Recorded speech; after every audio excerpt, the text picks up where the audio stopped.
Ravagée par la corruption, l'hyperinflation, une monnaie locale sans valeur face au dollar, l'économie du Zimbabwe devait se rétablir avec une croissance du produit intérieur brut de 4,6% en 2020 et de 5,6% en 2021 selon la Banque africaine de développement. Cependant, les conséquences de la pandémie du coronavirus viennent estomper ces perspectives positives.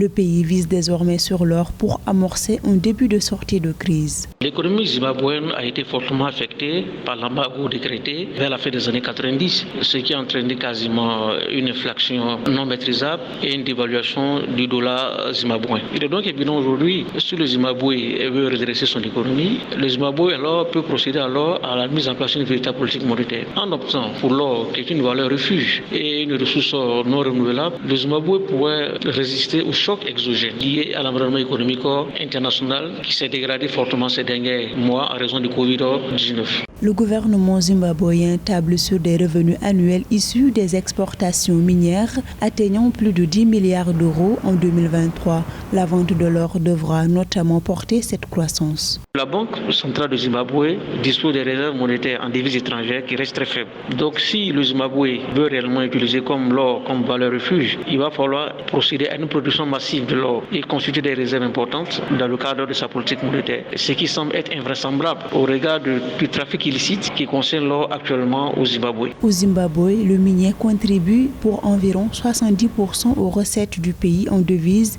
et représente 60% de ses exportations. Les projections du gouvernement indiquent que ce secteur devrait croître de 7,7%, porté en grande partie par les ventes de l'or dans les années à venir.